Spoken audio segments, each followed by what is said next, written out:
My child, you've been kicked out. Don't ever come back here. We will continue living without you. That was my mother's voice, cold, firm, and utterly emotionless in a 3-1-second voicemail sent late Tuesday night. There had been no warning, no argument beforehand. Just like that, my family officially erased me from their lives. One cold, decisive message, as if 27 years of being their daughter could be wiped away in a few short sentences. Vivian listened to the voicemail twice, hoping to find a reason, an explanation, at least a single because. But there was nothing. Moments later, she discovered she had been removed from the family group chat, the one that used to be filled with everyday, trivial updates. The group's name had even been changed to Us, as if to quietly declare that she no longer belonged. In that instant, Vivian felt completely cut off from her family, as though she had been cruelly pushed to the margins. Her first instinct was to call back to apologize, to ask what she had done wrong, just as she had done countless times before. But this time, she stopped. Instead of pleading, she replied with a single word: okay. It wasn't surrender, it was awakening. Because in that moment, Vivian realized that if her family could so easily cast her aside, then perhaps it was time for her to stop playing the role of the silent, self-sacrificing daughter and start protecting herself instead. After the shock of the voicemail, Vivian couldn't sleep. Instead of drowning in grief, her analytical mind kicked into gear. She opened her laptop, created a new spreadsheet, and began listing every expense she had quietly carried for her family over the years. One by one, the numbers appeared in stark clarity. Mortgage payments for the family home, health insurance premiums for her parents, the car loan she had co-signed for her sister, emergency costs like surgeries, roof repairs, rental deposits. Everything was carefully documented, broken down month by month, year by year. When she finally totaled it up, the number left her stunned over $143,000, far exceeding her annual income. But what shocked Vivian even more than the amount was the legal paperwork attached to it. She discovered that she was a co-owner of the house, a co-signer on the mortgage, and the sole trustee of her grandmother's $86,000 trust fund. The most critical financial foundations of the family were legally tied to her name. In other words, they might be able to cast her out of their emotional lives, but they couldn't erase her from the legal system. In the dim light of early morning, Vivian began to understand a bitter truth. All this time, she hadn't just been a daughter, she had been an invisible financial pillar. Her family had grown so accustomed to relying on her sacrifices that they treated them as a given. And in that moment, Vivian realized something crucial. If they could so easily push her aside, then she had every right to stop holding up a system that no longer valued her. After a nearly sleepless night, she made the boldest decision of her life.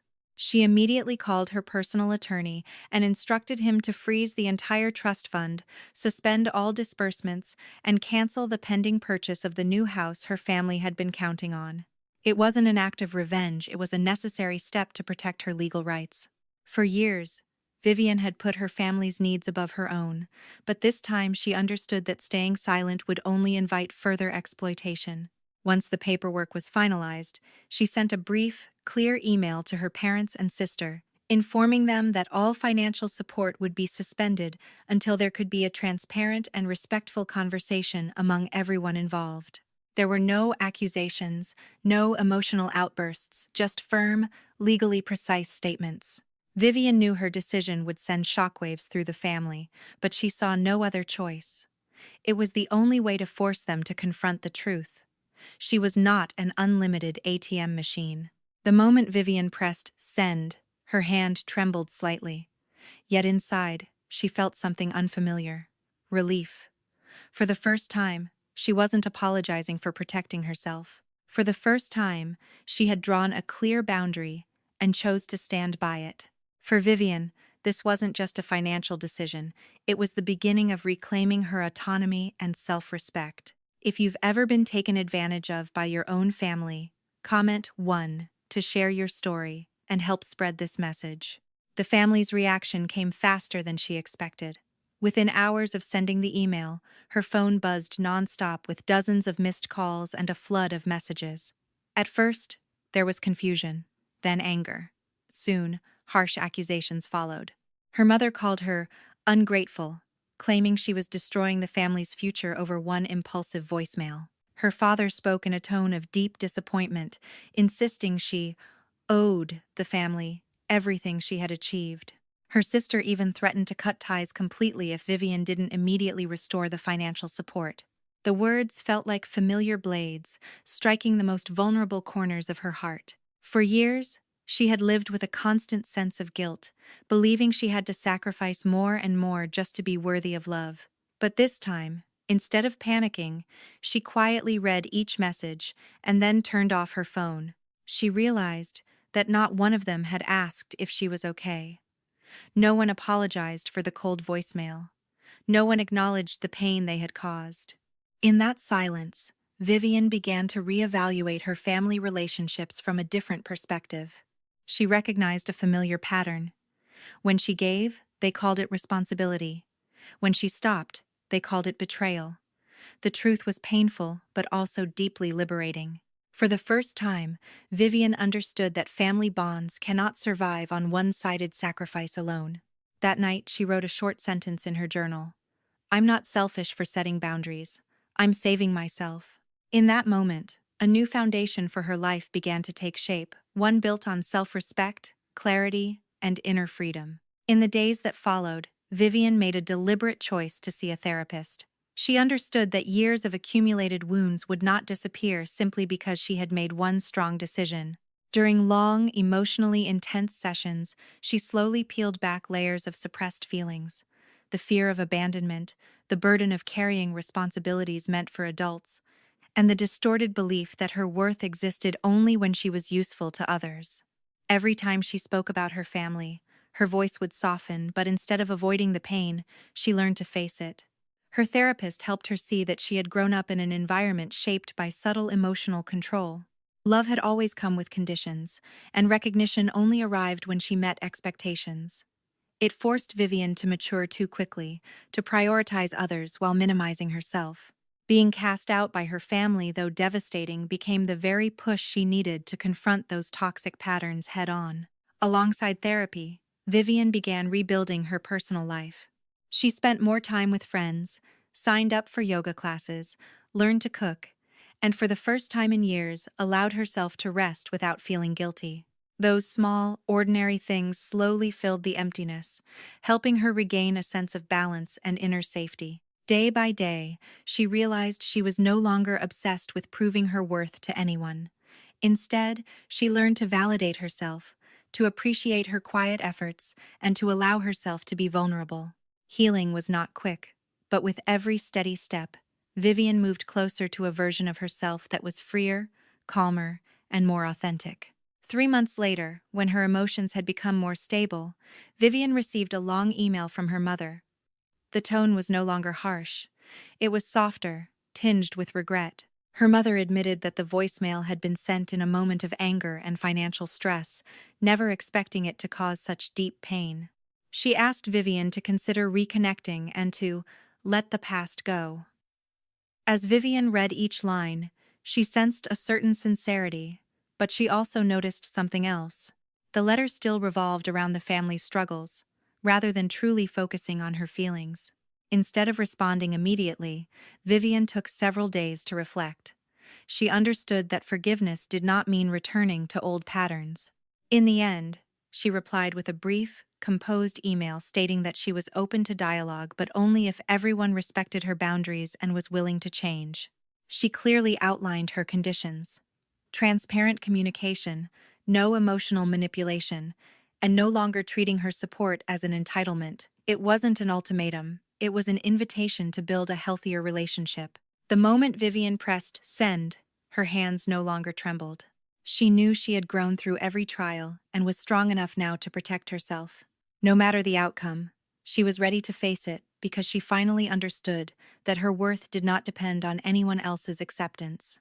If you're also learning to set boundaries in your relationships, comment 1 to help spread this positive message. A month after her reply, Vivian's family agreed to meet in person at a neutral cafe, not the old house filled with heavy memories. The meeting unfolded in a cautious, restrained atmosphere. Her mother spoke first, admitting she had let negative emotions take over and apologizing for the voicemail that hurt her daughter so deeply. Her father remained silent for a long time before finally confessing that he had never truly realized the financial burden Vivian had quietly carried for years. The apologies were awkward, imperfect, but for the first time, Vivian heard acknowledgement instead of blame. The conversation lasted more than 2 hours, with tense moments woven between quieter, reflective pauses. Vivian calmly shared how it felt to be pushed aside, the sleepless nights caused by financial pressure, and the constant fear that she was loved only when she was useful. Each sentence weighed heavily in the air, yet it also created space for the family to confront the cracks that had existed for far too long. By the end of the meeting, they agreed to try rebuilding their relationship on a new foundation, respecting boundaries, maintaining financial transparency, and communicating honestly. Vivian no longer promised unconditional sacrifice. Instead, she proposed clear limits, ones designed to protect everyone from repeating the same cycle of hurt. As Vivian stepped out of the cafe, she took a long, deep breath. She wasn't sure what the future would hold, but she felt lighter inside. At the very least, this time she had not suffered in silence. She had chosen dialogue with maturity and self-respect, something she had never dared to do before. After the meeting, her relationship with her family did not instantly become harmonious, but small steps began to take shape. Short phone calls, simple text messages asking how she was, replacing demands and accusations, no more reminders about money, no more pressure to fix every problem. At first, Vivian kept a safe distance, observing and listening carefully to make sure these changes were genuine, not just temporary. She devoted most of her energy to her career and personal life. Her job became increasingly stable, giving her greater confidence and a renewed sense of control. Vivian also began participating in community activities where she met people with similar experiences. Together, they shared stories and learned how to heal. These new, healthy connections helped her understand that family is not defined solely by blood, but by mutual respect and understanding. Through each experience, Vivian learned an important lesson. Peace does not come from pleasing everyone, it comes from being honest with yourself. She no longer feared rejection or judgment the way she once had. Instead, she learned to choose what brought lasting value to her emotional and mental well-being. Though challenges still lay ahead, Vivian believed she had built a stronger foundation than ever before, not through blind sacrifice, but through clear boundaries, self-respect, and self-love.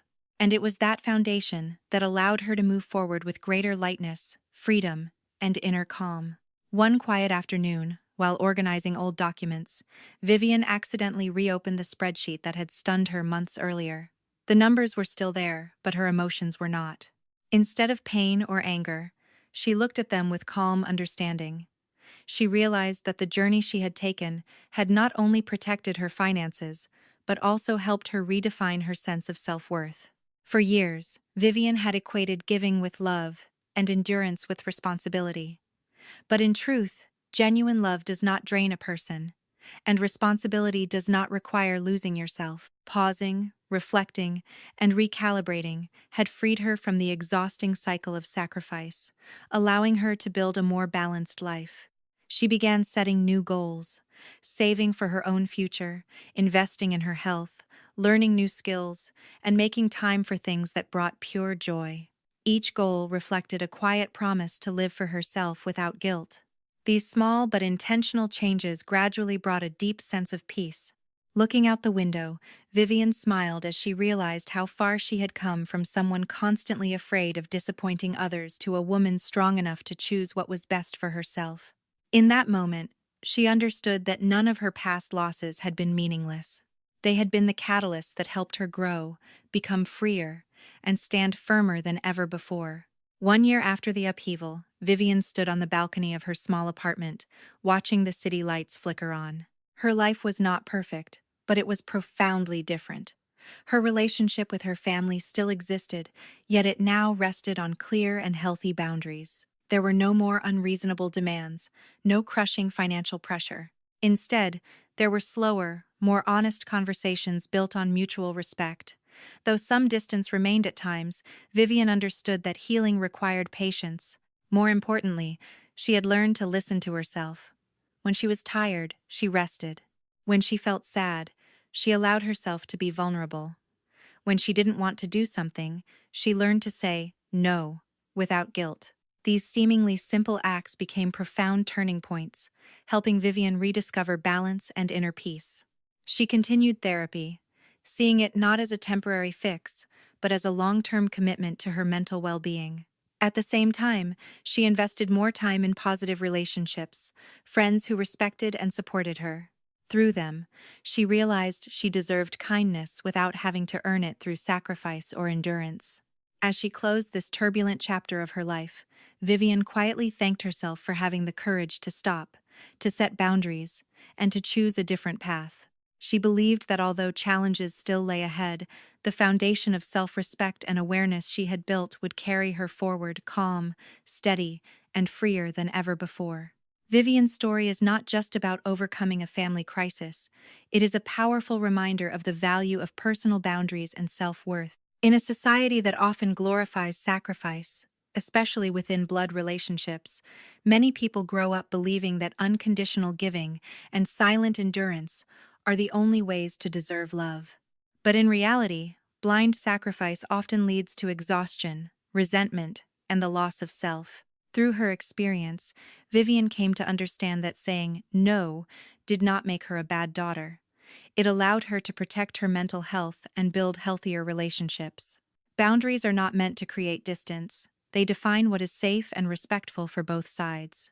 When people learn to honor each other's limits, love has a far better chance to grow in a sustainable and genuine way. This story also carries an important message. You are not responsible for saving anyone by sacrificing yourself. You have the right to prioritize your own happiness, dreams, and peace of mind. When you are brave enough to place yourself where you truly belong, you not only begin to heal, you inspire others to do the same. In the end, Vivian's journey shows that true maturity is not measured by how much you can endure, but by your ability to choose what is right for yourself even when it's difficult. Sometimes, the biggest turning point in life begins with the simple decision to pause, to listen inward, and to love yourself. After Vivian shared her story on an online forum, she was surprised to receive hundreds of messages from strangers. Some shared how they had been financially exploited by their families. Others spoke about the pain of being overlooked in their own homes.